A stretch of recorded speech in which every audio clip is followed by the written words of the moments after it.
जब भी किताबों की बात होती है, मुझे हमेशा लगता था कि मैं बुक पर्सन नहीं हूँ। पर ये बुक फेयर, नॉस्टैल्जिया, इंफॉर्मेशन और एंटरटेनमेंट का एक परफेक्ट कॉम्बो निकला।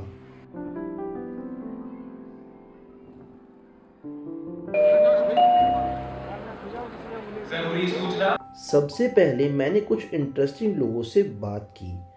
एक फिक्शन पब्लिशर जो नए राइटर्स को प्लेटफॉर्म दे रहे थे। भारतीय बाजार में हिंदी बनाम अंग्रेजी पुस्तकों की मांग कैसी है? कौन सी भाषा की किताबें ज्यादा बिक रही हैं? सर इंडियन मार्केट अभी के ट्रेंड के हिसाब से ज़्यादातर इंग्लिश की तरफ इंक्लाइंड है। हिंदी अपना वेटेज डेफिनेटली लेकर रखा है, but in the today's generation with everything related to Gen Z generation, they are more and more inclined towards the English one. They feel that it is more easy to grasp the content and everything. कोई एक कम आंका गया, underrated लेखक या पुस्तक जिसका पाठकों को अवश्य अध्ययन करना चाहिए? Sir, if you talk about our publication, I would suggest Prem Nungta.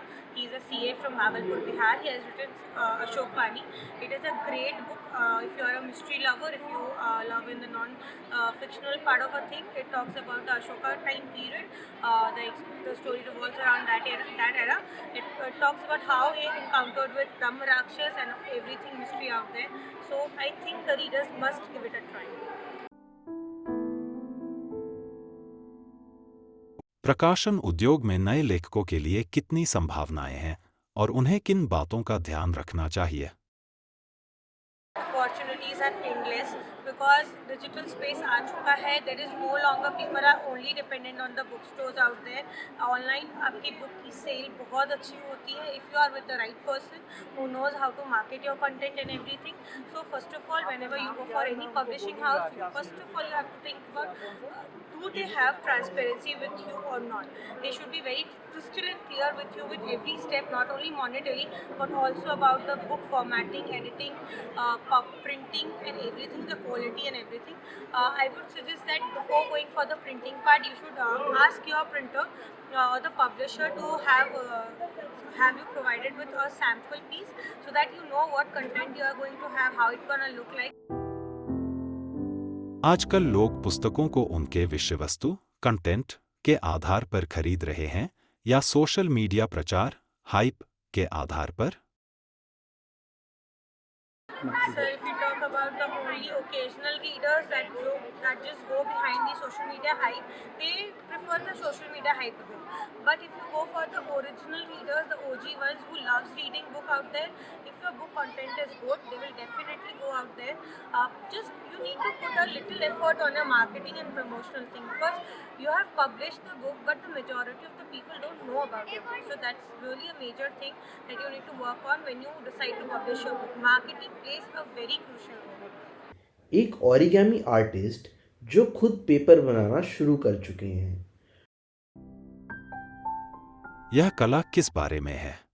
This is actually origami. In simple language, you can say it is paper folding. Origami is an ancient art. It started in Japan from 1600 and spread all over the world. Origami has several benefits also. It reduces stress, promote learning and education, and it reduces your stress also. It boosts your creativity also, and even has many medical benefits also. आप इस कला का अभ्यास कितने वर्षों से कर रहे हैं? I'm doing it for last 30 years. पहली बार आपने अपने ओरिगामी शीट्स बनाने का विचार कब किया? Actually, I used to import this paper for myself. But when the COVID came, I tried to get this paper in India, but I never find it. This kind of paper is not available in Indian market. So that moment I decided that I will start my own line of paper, and we launched this paper in year 2023. आपके origami paper और बाजार में उपलब्ध अन्य paper में क्या अंतर है? Actually, the paper we are getting in Indian market, it is not appropriate origami paper. You can make some design like aeroplane and plane, but you cannot create such beautiful design with the For these kind of design, you require appropriate origami paper. So it requires a fold and crease. So the paper is appropriate, then only we make good fold and appropriate foldings and creasing. Then only we can make origami. So we required actually appropriate origami paper, has appropriate thickness and appropriate in size. Then only we can make origami. That's why we decided to start my own line of origami paper. Programming book publisher जो नए coders के लिए amazing content publish कर रहे हैं। आज के digital युग में जहां सीखने के लिए अनेक ऑनलाइन प्लेटफॉर्म उपलब्ध हैं, आपकी प्रकाशित पुस्तकों की प्रासंगिकता क्या है? क्या पुस्तकों की बिक्री पर्याप्त मात्रा में हो रही है? 60% से ज़्यादा बिकती है ऑनलाइन रिसोर्स होने के बावजूद। और सर अभी आज की डेट में कौन सी प्रोग्रामिंग लैंग्वेज की बुक सबसे ज़्यादा बिक्री डिमांड में कौन सी है? और आज के बच्चे से लेकर और जितने भी प्रोफेशनल हैं सब पाइथन लैंग्वेज ज़्यादा यूज कर रहे हैं।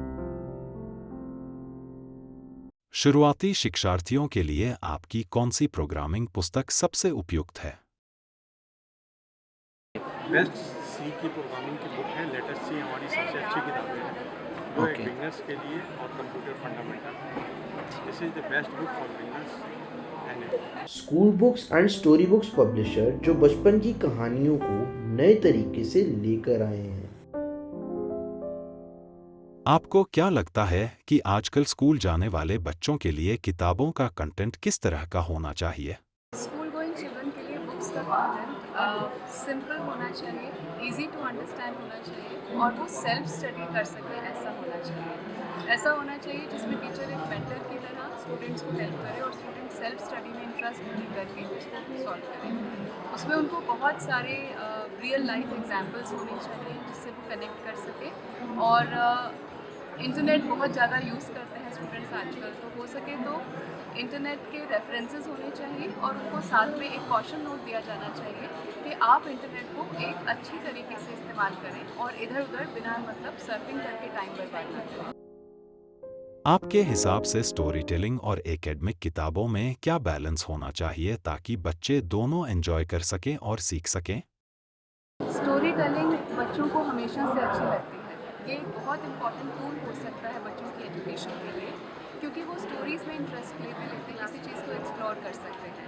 तो स्टोरी टेलिंग जब भी करें उस स्टोरी में कुछ क्रिटिकल क्वेश्चंस बच्चों के लिए ओपन छोड़ देने चाहिए कि अगर ऐसा नहीं हुआ तो कैसा हुआ, क्या वे इसको कैरेक्टर से कोरिलेट कर सकते हैं, या जैसे अगर मुझे स्पेस के बारे में पढ़ाना है तो एक स्टोरी टेलिंग ऐसी क्यों नहीं बनाई जा सकती कि मैंने एक काइट बनाई और मैं स्पेस में जाने लगी और क्या क्या प्रॉब्लम्स मुझे आई।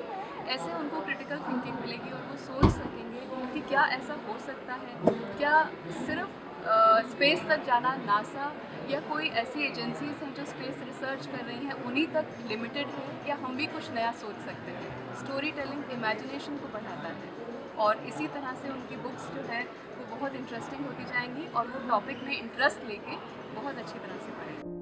आप कैसे तय करते हैं कि किस विषय पर किताब लिखना जरूरी है? क्या आप बच्चों की रुचियों या स्कूल के पाठ्यक्रम को ध्यान में रखते हैं? बिल्कुल, हमारा एक टेक्स्ट बुक्स का कंपनी है, तो हम लोग जो भी टेक्स्ट बुक बनाते हैं वो NEP, NCF और बोर्ड स्पेसिफिक नॉर्म्स के साथ बनाई जाती है। तो जैसे ही NCF इशू हुआ उसने करिकुलर गोल्स बताए, हमारी बुक्स उन करिकुलर गोल्स को कंप्लीट करती है। उसके बाद NCERT की बुक्स आती हैं, तो NCERT की बुक्स को भी हम ध्यान में रखते हैं, उनको पढ़ते हैं, समझते हैं और उस कंटेंट को और एनरिच करते हुए अपनी बुक्स को बनाते हैं। आपके पब्लिशिंग हाउस की किस किताब ने सबसे ज्यादा प्रभाव डाला है और क्यों? अगर हम इम्पैक्ट की बात करेंगे तो मैं कहूँगी हमारी सारी बुक्स बहुत इम्पैक्टफुल हैं, क्योंकि हमारी बुक्स में हम बहुत सारे क्वेश्चंस लाइफ स्किल्स के ऊपर देते हैं, जीवन मूल्य, चाहे वो इंग्लिश की हो, हिंदी की हो, साइंस की हो, SST की हो। हम कोशिश करते हैं कि उनको कॉन्टेक्चुअल जो आसपास के परिवेश के एग्जाम्पल्स हैं वो उनको मिले और वो उस किताब को समझें और अच्छे से पढ़ाई करें। तो जहाँ तक हमारी बुक्स का सवाल है, हमारी किंडरगार्टन की बुक्स हैं बहुत अच्छी हैं और हमारी इंग्लिश की किताबें बहुत अच्छी हैं। साइंस में भी हम NCERT को साथ लेके चलते हुए बहुत सारे रियल लाइफ एग्जाम्पल्स देते हैं, तो हमारी सब किताबें इक्वली इम्पैक्टफुल हैं। लेकिन बुक फेयर सिर्फ किताबों तक सीमित नहीं था, यहाँ एक क्रिएटिव प्लेग्राउंड भी था। बच्चे अलग अलग एक्टिविटीज़ कर रहे थे, और एडल्ट्स भी अपने अंदर के इनर चाइल्ड को पीस आउट करने के लिए पार्टिसिपेट कर रहे थे। फिर मैंने कुछ ऐसी शॉप्स देखी जो पूरा नॉस्टैल्जिया ले आई। वो magnets, laser lights, mouth organs, मतलब एकदम स्कूल टाइम वाली फील। बुक स्टॉल्स भी माइंड ब्लोइंग थी।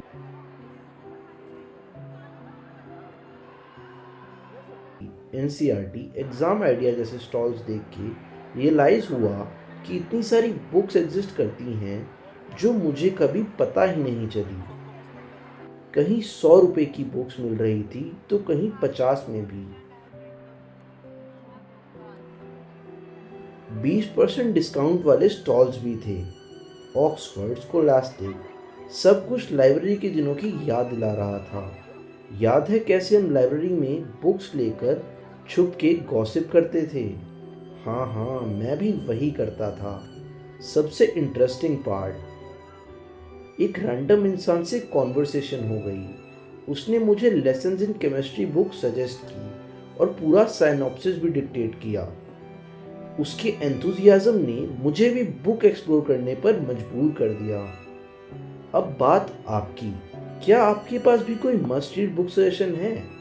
कमेंट्स में बताओ ताकि सबको एक नए सफ़र पर निकलने का मौका मिले। और हाँ, अगर आपको ये जर्नी पसंद आई हो तो लाइक करें, शेयर करें और चैनल को सब्सक्राइब करना ना भूलें। ऐसे ही नई एक्सपीरियंसेस के लिए मिलते हैं नेक्स्ट वीडियो में।